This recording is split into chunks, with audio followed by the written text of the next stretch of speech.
Bring it on, bring it on. Ask Media Training Institute, a radio and television practical school. Identity Emma wana opese waya ejuma radio any television so wana opese usia camera works, wana opese usia video editing. Enunti se wawie journalism school, anase college of education, polytechnic no wawie, anase university, engo senior high school no wawie, na aiwani swade hunu se opese waya ejuma radio so anase TV so. Ask Media Training Institute ana mekanfo edi amawo o hostel edi ma ema ene mema. Enunti fa form ne ewo Royal TV officer ewo Kumase ahoju enhyaye so anase Royal TV officer ewo Enkran Achibota ene ABC ene di enhwani mu omo oga Rural Bank na esro hwa ahomatofo so a obetumi afrɛ 0540102366 ana 0560140932. Ask Media Training Institute osi bisa near the Bema. Things in this town.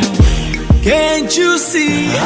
Right, I was a for a besan mamo aha and never said that we had been Mamuna Quaba at the abide by the friends say Wake Up Africa. So when him saying a couple of dom now the uncle chain, Nakosiada, Momba Shada, who do no mutimi, equity in church, Namubasia, Naja, Wake Up Africa, and you free the mind movement. Yes, so Yedimodia, Shannon Chibia, a yana Shada, hold your friends out on them, Uncle So Honor, yes, so yet to me at your bro, said about the bois, among them some at Timaconca, and I know Kidam Puyakopon Tables or something. In the many night to me a conca. Now, to tell me, any dear Shania Boncomo, the Casafa, and somehow will be brave, and somehow will go a person in Mumini, and a boss at the Amamo, no crowd, the Tosson and Sanon, yen to me, and Untia Catcher said, now to tell me air part 1 and then, the part 2, a tramoson, my air pesticide, chemicide, psychocide, and then ecocide, you know, the destruction of the creation of Yano, and the part 2, and then the Brahma Bashar said, you're free a year chemicide. Said in our quick of a Pokudanko executive director, and the Murphy the mind movement, Yabo Boss, why by me Buhulu, a year and my Emia, or Mother at Tom Tisuano, if you shall so I had a day, a problem, maybe I see a crown, and a walk round, and who I am Dano, and no any but also and a Yamamo. Now send you trade up with your pound of Diana, and you free the mind movement, and you couldn't penny for any new Bishia of a Pokudanko executive director at the man movement, and Where Israel and Coma, or also a coordinating director at the man movement, no bois, Emma Jumadi in a to me a coso, Yao, or Dami Kudia, no so transia, now for Jumadi and Mediho chairman, if a fair Yamamo. They ask Media Training Institute, Omona Bois, Emma to be Jumadi Bramo, Brano, the Beji, a Yom crowd to an African once and Papa saw their show.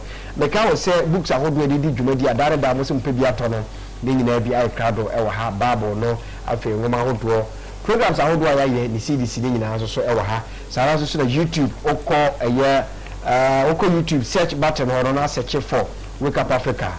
And also be done in Jumadi in Abi Asher Eho and also the Oko RTV GHR and also be to be any medium and a or Dame Kudia. Upon your cover. Said the Michis you. Fuba. Nadine white one. This is the standards board. Okay. Yeah, could be two. Can die maybe another big enough in a bell, but okay. And on the bus, I are just by here, you know, you're standards board. Okay. And you may do a champion. Yeah, I want to say, the whole day. We send come on for your combo. Let me kind of cry. Some no credit, what comes off with you. And a Caswaka, bodyguard. No, you are coming. That's also for the bodyguards. I feel no. I don't know here so soft video now. So genuine and I'm demo. Sorry, demo. Could you know about you? So look, I fear and panic. What the money? I said, I think it actually because they're subject to treason. Also, a professor said for another okay, we said, yeah, no, chemicide, no, I can have some which is no be bloom and persuade, Maumodi, tree, trouble, tissue, and yeah, this is also the bad. Let me say, but free down, no, not fear their torso. Go out. That's it. Let's share the food now. And look at clear mono.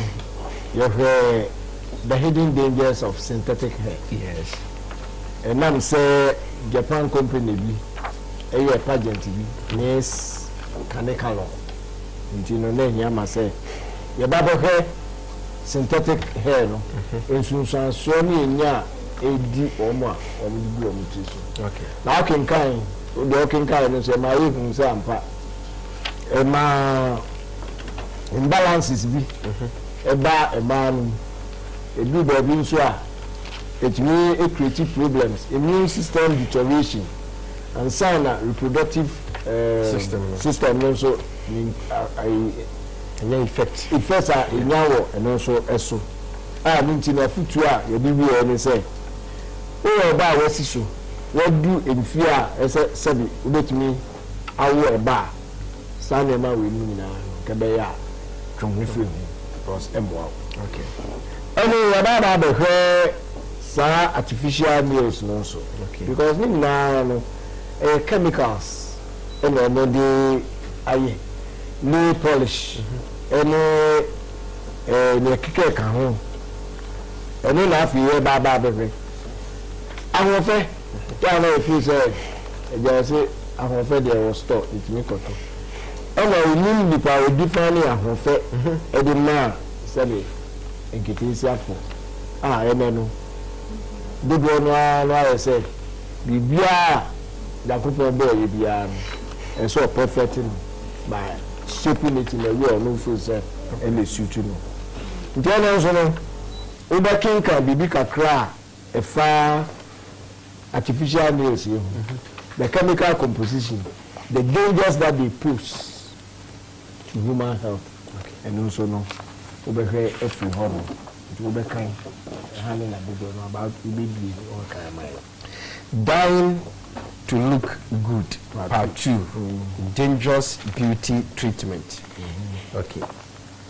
I'll say in the last feature we examined the hidden dangers of synthetic hair that many Ghanaian women are wearing and warned them of some of the long-term consequences of the continued use of synthetic hair. For this edition, we will continue to look at some of the other so-called beauty treatment that Ghanaian women are partaking and warning them of some of the dangerous chemicals that are included in this so-called beauty treatment, which can cause serious diseases. The first so-called beauty treatment is fingernail polish. Fingernail polish, which is common amongst many Ghanaian women, and the men be proud polish it.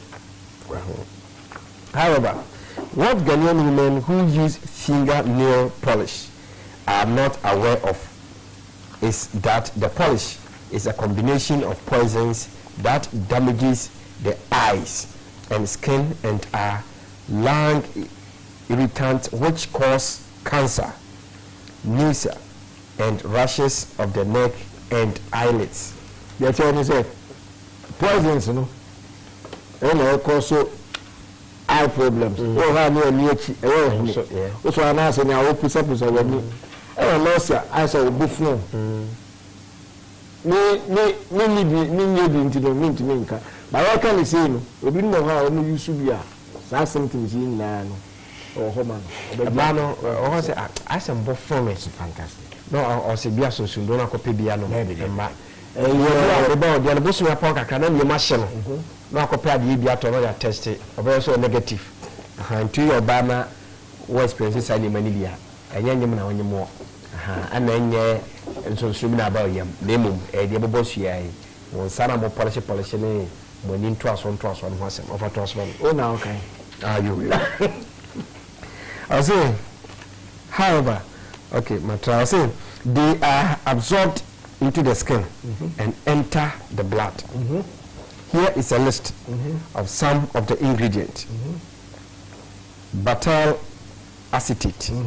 Butyl acetate. One. Irritates eyes. It irritates eyes. Lungs and skin. Causes inflammation, poison and diarrhea. Yeah, diarrhea. Okay. There's a one for them come power. And then dyes. Cancerous. And then hydrocarbons. Cancer causing and damages the liver. And we are external beauty, but internal organs are affected.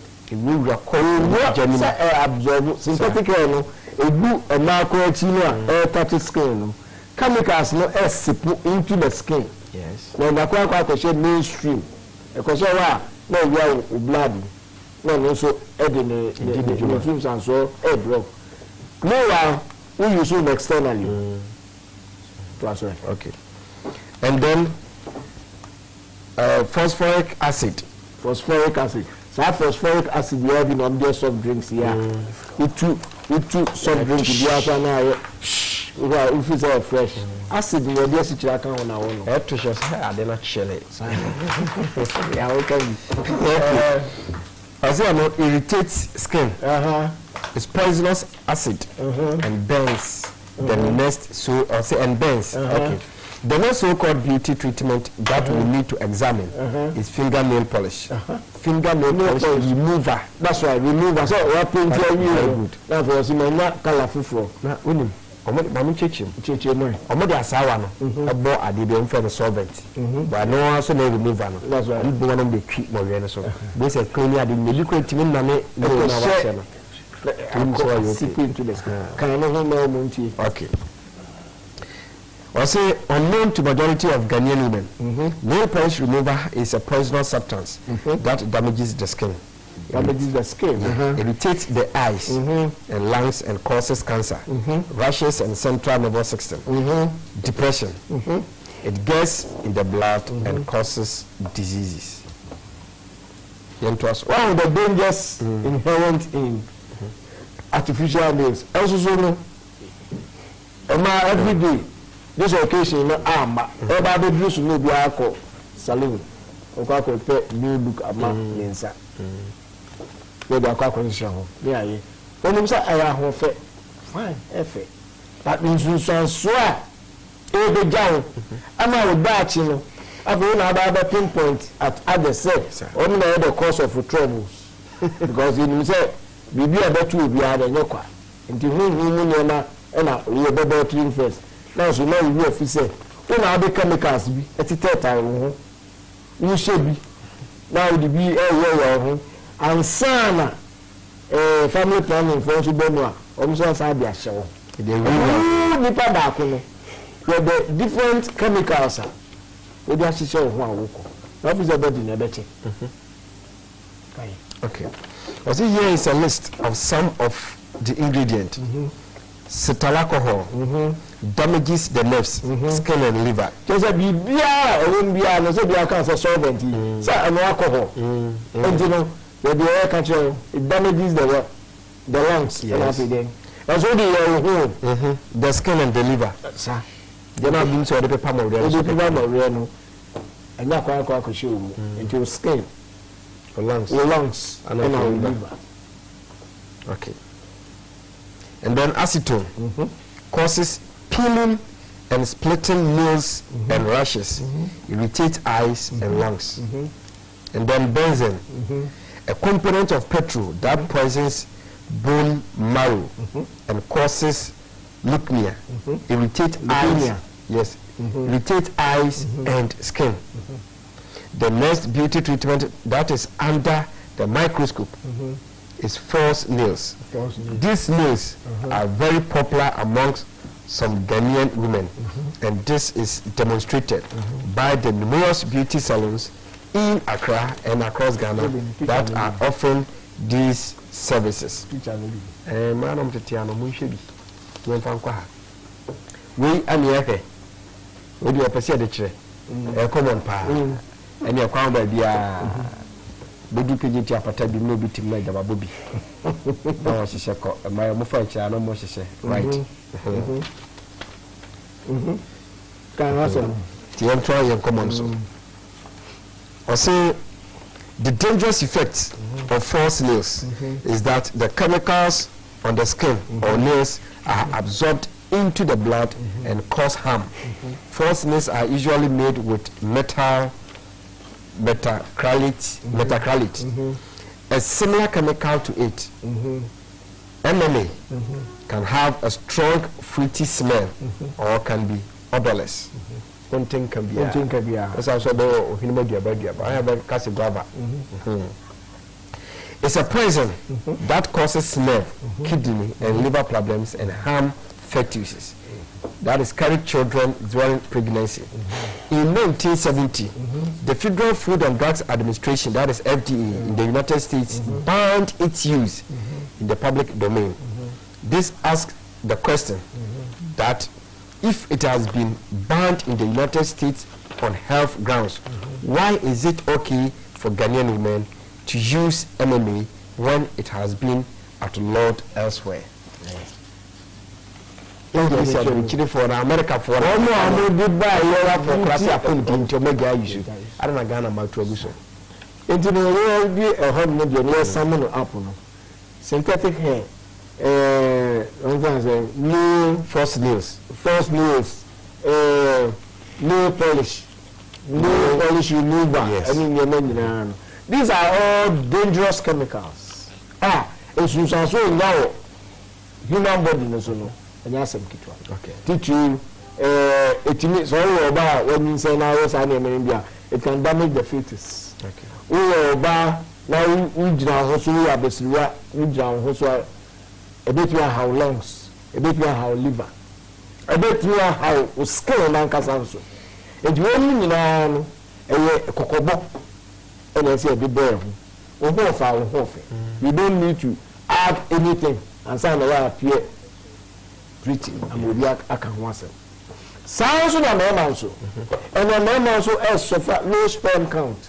Meaning, the same chemicals now. You be a chemical, and more than you cosmetics, shampoos, paint, toys. And we are granted no sir. Yeah, Papa Coto, Biano, the baby has a booze or you are so now. So we are called in the air. And how no hormones no far. And Judy Benino, you are so behind. Would be you have a drew in few so about Coco. Nothing. Ubo ayi team no for me low sperm count no na fi do bia to pompe akaskala na fi wani ba be afi hu say oyi ni obi bi nkomo so oyi ni aso ende me ku afri asase so because me say aka secret natural no ono ya won ya di nti no me say obi na nim ase akere no fi ba fia na che ensem bebre and then you ba be sa chemicals so what toys mu what paint if you paint kwa even PVC pipes ya you this is so dey be and also we see na more we see na me no any aji shegbe chemicals may damage male babies. Chemicals found in many everyday products. And some other kind. Yes. The baby kind way. Men under threat. Testicular cancer. Low sperm count on the increase.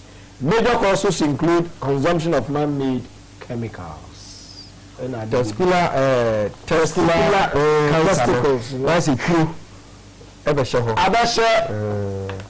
Testicular cancer. That's right. Okay. Testicular cancer. Yebekai. Yebekai. You do lecture first. Okay. Men under threat. So I can't add your name. No, no, my food say, only the busy.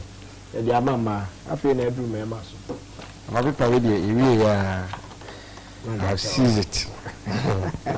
Okay, I say cancer. Cancer of the testicle, that is the testicular cancer, is on the increase in industrialized countries, while the number and quality of sperm that young men produce are fast deteriorating. Scientific studies conducted in Europe have indicated. Right, nearby. If I'm okay, you become a baby. Okay. According to the studies reported by Chem Trust, a UK-registered charity that works to prevent man-made chemicals from causing long-term damage to humans and wildlife, consumption of man-made chemicals and exposure to mixtures of other chemicals found in the environment are major likely causes of the disease. The report said overall, rate of testicular cancer in the industrialized countries were 6 times higher than those in less industrialized countries. Okay.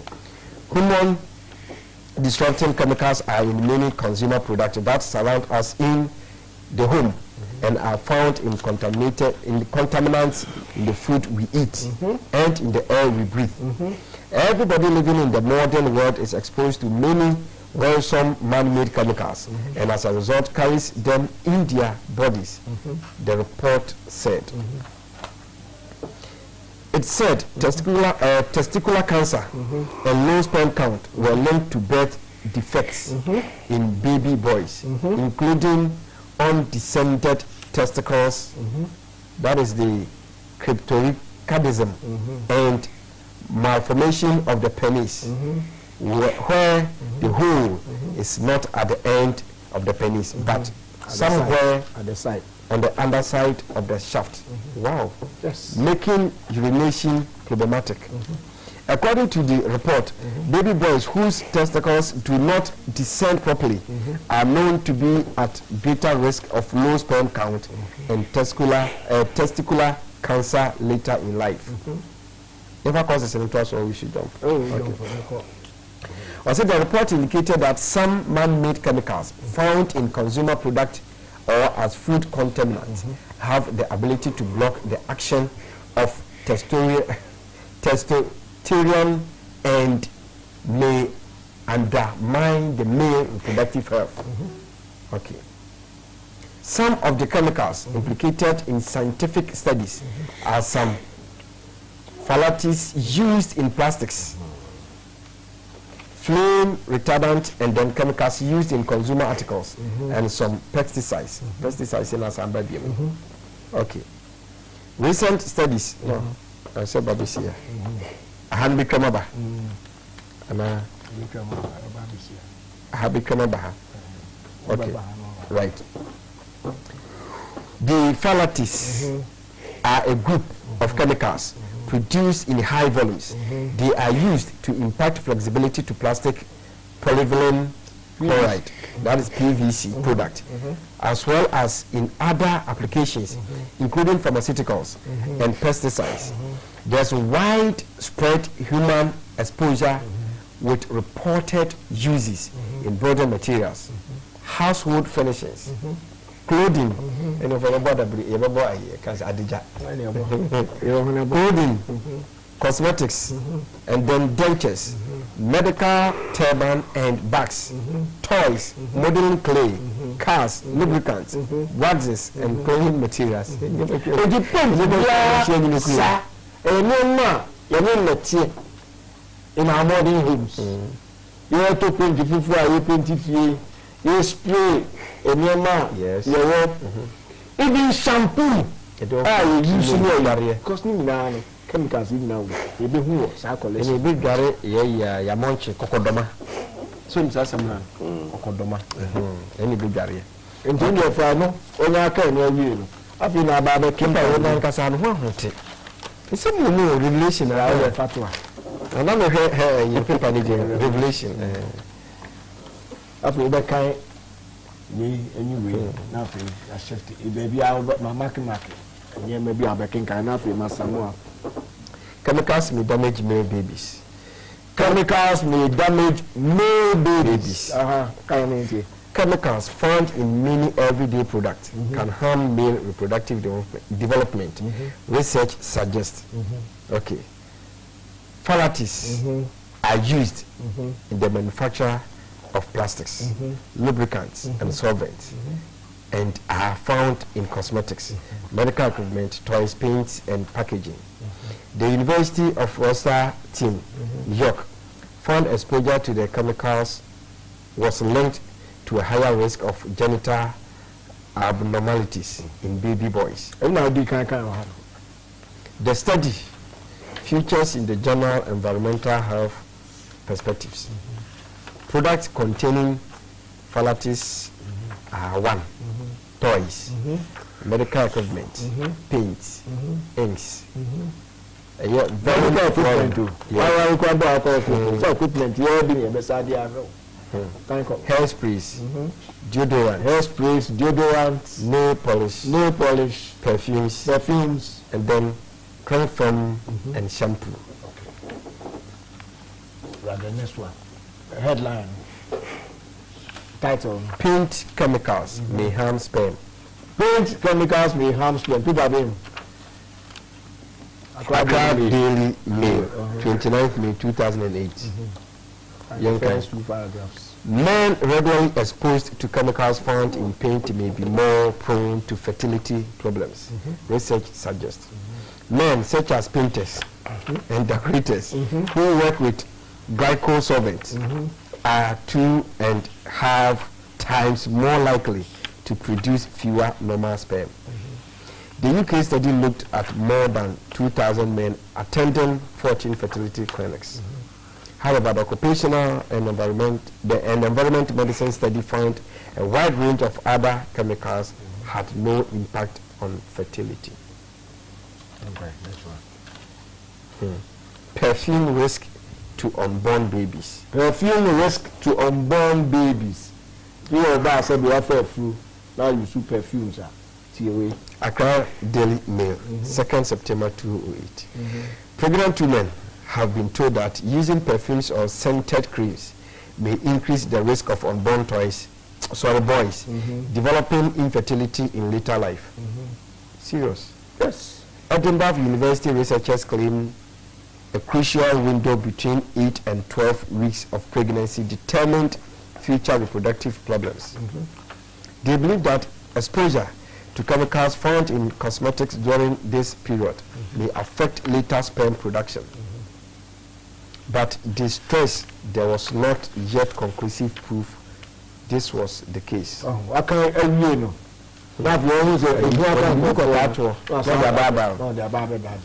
Group links nail polish to birth defects. The harm about one body and sign of birth defects. I can't show you more. We know so and the apartment. And the cross that print for bon life, Ryan and Mama. And go near the Canadian Cobani who says second to any business blue school say or buy or any TV second to your friends or second to late. Because the one option so. I said, now there was a second to late. An environmental group has warned women of childbearing age to avoid using nail polish that contains a chemical that has been shown to cause birth defect in laboratory animals. A report by Environmental Working Group EWG said that the chemical in question is called dibutyl folate or DBP. Right. Phthalates are a class of industrial plastic scissors that were invented in the 1930s. They are often used in cosmetics because they make nail polish flexible, help bleed the chemicals of fragrances, and help lotion better penetrate the skin. They aren't always required to be labeled on the product. Lab animals given dibutyl folate had higher numbers of offspring with birth defects, especially of the male reproductive system. Experiment with a more in Sunsanso bar. Yes. Moana or defects about. Shampoo ingredient cause rat brain cell. Anna, Adiab William, scientist, Adibia Modi Okra, a year experiment. Effect a young okra should be and any pipe because you just a crying panel. Very good. Or say a chemical found in shampoos may damage the developing nervous system. This was discovered in a recent animal study which has researchers concerned about the potential effect on human fetuses. The chemical methylizotazoline, MIT, methylizotaline, belongs to a class of compounds called biocides, which are used in cosmetic products, paint, and in the manufacture of many common household products and water cooling systems to prevent bacteria from developing. So, if you are carrying your history, it first as I don't know we know so. I to say, a name of a thing or say, and in the manufacture of many common household products and water cooling systems. So, household systems, namely, my name, what can I say? If you also paint you feel for, and the other baby are careful, you paint it, baby for I am pursue the other. Because you could now on more. Chemicals, ɛno na ɛnya effect wɔ so because paint no a yɛayɛ no saa chemicals a abubu obi ɛno na ayɛ mu ma nti wɔn a yɛ sɛ wɔn yɛ painters ne ɛyi deɛ sɛ yɛkɔ akɔyɛ sɔbi a carbon sɛ dodoɔ no ara no sɛnea tomatoes for wɔn ka sɛ wɔn spray na effect ɛnya wɔn so saa pɛpɛpɛ na ɛbɛnya wɔn so nti na yɛ ahwɛyie sɛ chemicals a yɛte ho da biara obi nu akɔ spray ne kaa foforɔ odi bɔ fia na ɔda ho na ɔdi bɛda ho ne kɔn sa ayɛ fɛ paa chemicals na wo ɛmu papa nti no wo heli ni okay daasi biara no nsunsanso ɛbɛba yɛwie chemicals a yɛdi bi ebi kan ho deɛ ɛba no yɛba bɛhwɛ deɛ ɛha environment no nso a deɛ ɛyɛ no sɛ ɛbaa na afei assimilate into the soil na afei aform clouds na akɔsoro na saa aba in the form of acid rain ɛna ɛsɛ forest a depleted forest apart from say yɛ twitwa nnua timber ɛne ho nneɛma no forest no ɛyɛ depleted ɛne yɛbisa sɛ Boahafo region ɛdane savannah area forest yi nyinaa ɛkɔ ama sɛ sɛ yɛahwɛ yɛ a the whole Boahafo ɛyɛ bread basket ɛwɔ Ghana ha no ɛbɛdane savannah area yɛ forest yi hwɛ mu a ɛyi da biara no ɛna forest no depleted o ekedi no ɛso tia na ɛti ya na yɛde atu etiri no sɛ dabɔ mo mu twa timba na no timba no ko ebi ha no ebi ne obi ba yɛtwa but forest no they keep depleting o ba the king kind just one sentence okay send your forest no edi no nti sɛ environmentalists efu asɛ so mo ka kasa one the media no say tie na supem ni hwe ene ko a de galamsey ene abade kan we environment no so far na afi suffer okay kan look akra man I say world breathed of forest just the first part yes forest and woodlands which once spread across half the world's land surface now cover just 35% and are shrinking according to environmentalists gathered in Geneva to discuss deforestation. Oh, okay. To call the next one. Also, the threat of desertification. Desertification has become a menace that is staring the world in the face. In recent times, there has been a number of international and national fora and seminars aimed at raising public awareness on the imminent danger of drought, especially in Africa. We are October 2nd, 1998, graphic and at the buyer. Ghana's forest cover is less than 1 million acres. Yaboka. Ghana, less than 1 million acres. Public agenda. Current estimate of Ghana's forest covers stands at less than 1 million acres. The Forestry Commission has said. Okay.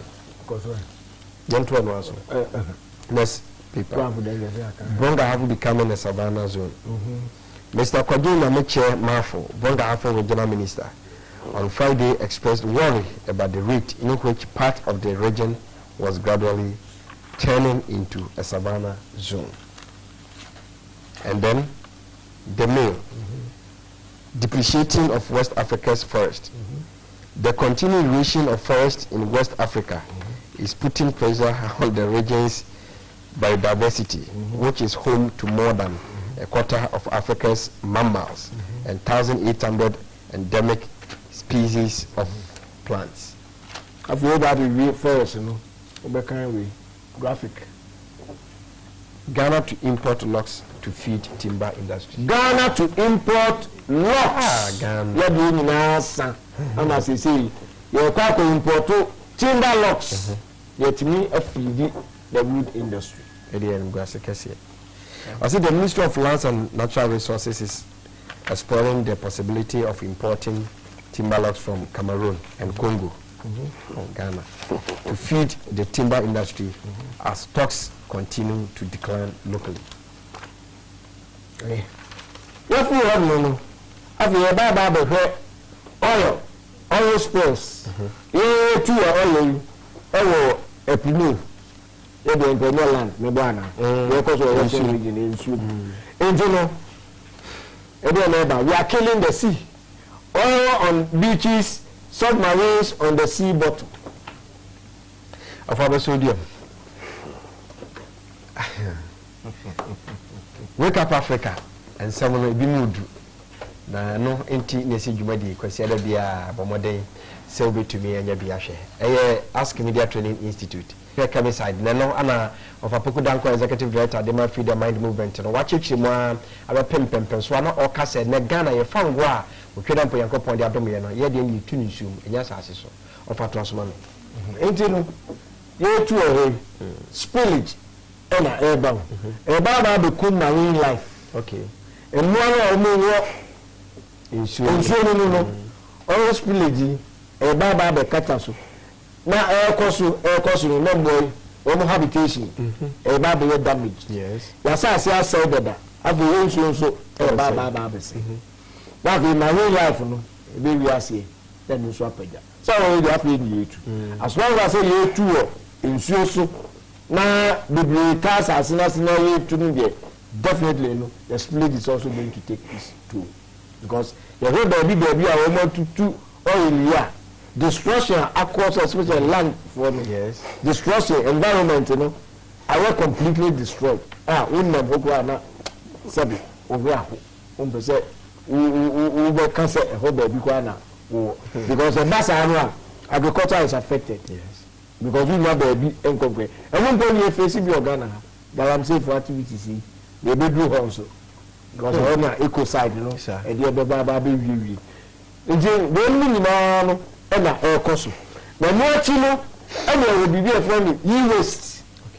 Old computers no say na man so a so the dumping of industrial waste now we can be no first or the industrial waste liquid any man na big ship ni about be here do and the computers mobile phones televisions ni man no e dey be do ha you see about be to pass bi no e dey aka ni apagwa so ndi anya no you can link to use the ukwa publish Accra eni ni aduma the high nkwala o me dey enjoy dey dey aba no ndo big no na for me yi part no a o mo pe no a ni aka ni a setting ablaze chemicals and they say tuaku eni na tire no nsuo no be sa there clouds na abani nsuo na ato eba e na say chemicals na we no na eba be seep into the ground na fe e be cause problems ama asase no so eni etio no nyina aye nhwa because you dey nim so una ko kase no we be na mo obi put me here na obi no dey ma ba only people begin to talk the same way e dey we asen na fe you bring your here enjino you see aba chemicals free fertilizer nu you hear me na go asase so pesticides are dey do and no buy no so it let us assassin no we not breathing space bia okay destruction total destruction and air cost entino your chemicide no two parts the lipa no you be gu e ho a you use you say ya ho for na say you nim kanko na eba and sana environment no so ono so dey you go plan no any dey you dey essay no essay and sase na say your chemicals essay sase na fi bia you can say that first a deplete your first a deplete now for your bills so set after you crack timber lots there then any asem no awe hopa say ya enforce ye ntwe kai say oba bia di na body na share yen sawo na the party there na play you dey play 30 the play na no destruction the way na no were destroyed in the name of science, in the name of technology, in the name of modernity. Dear cousin, you are doing China. After us, are we thinking about them? I say, in India, there is a time I see a person, yet me who say, ecocide, psychocide, pesticide, any chemicide. baby a jaba bedru afei ne ebe be wia ecoside right ye ka ecoside no so a we dey ti ho kakra bi no abem na sam ye ka ecoside na any of the destruction of water bodies any waterways any baby a nsuo ta gyina na nka bi nyina no contribute to our healthy living no the chemicals and the cause extensive pollution Kenya ye bibia ebese na me dey no eti ho no that is a mention na mebem details right I will say because I can say open your programs I hope you can atwa da NBC ni bi ato to say artificiality Middle East part 1 and 2 ama say open vaccination ni bi ato sabitu maka bi afi GM Foods no CDC no ana mo PBA no CCBI crado GM Food part 1 and 2 ni bi family planning so bi ho afi abolition of marriage eno ana babo ho di ntie ne gayism ana fi lesbianism ni ade no ati pa o set to me can abolition of marriage na betu ase no ati ase di ntie na ware dodo na egwu no ni nyina abolition of marriage no sabetu maka we so fi bia so tumi na bi hwe na watimi a church wa so de ma afi bleaching e wa hana democracy ni bi say demon crazy and say democracy ni nyina no ba no sabetu maka CD ni bi ana the origin of the white man and also so no onsa editumi akambi sa CD no ba enso to sewara the origin of the white man ba ya na santi na bia ba no ba modern so ma me kan ma na moto na so nsa intumi enka odie after the original African Heritage Study Bible and we so ha hwe original one no of Abeka Church say we and also you Christiania and I sorry ko ni aba modern man satumi kan original kronkron Bible no eno eni eno na bi ma be hu na hu bu Habakuk na ofi eye Psalms enyom na ho problems a book bi hye fi adisua bi ho bo modern man santumi ka bi ni hye copy sina ba ni hye intimi srawara otimi nkan ye no bo modern man santumi ka bi na babuawo right afa me ma ho yo yako ecoside yo me da na fi ma for odami side that's it I would in Ghana here you born here ya bi chia etiefo nyina na yakoswa ne amafo akasa. Okay. We did this program last week for part 1. Today, part 2. Good. Now, may you research be. Now, enche. May you permission free. Me mbapa one more. Abetuja. How many mortuary? And the Wagana has say. Every region be a Senewum. Me young Hojumapa. Okay. How many mortuary? Now, I have check it 20 years or 30 years ago. Much of the doa na ye wo Ghana enene eni cemetery do doa and the amount for a ton safe na ye modern cemetery ye ton fence wall na fi na amount for a patronize e wo ho okay akwa se onyankopon apo nipa e say afala bebre pa ye say huhuma ba ene odo huhuma ba o Nkopo ho ma ba no ene odo abojukyere en ahoda ho ahotie ena we enti no bebe nkopo edi hine no o senka inya long life they make us ma say dia bebe nkopo edi hine no say religion ena ma ewe way to God dia enka the more na osom adoso no senka nkopo adi oyi bia no you keep in harmony.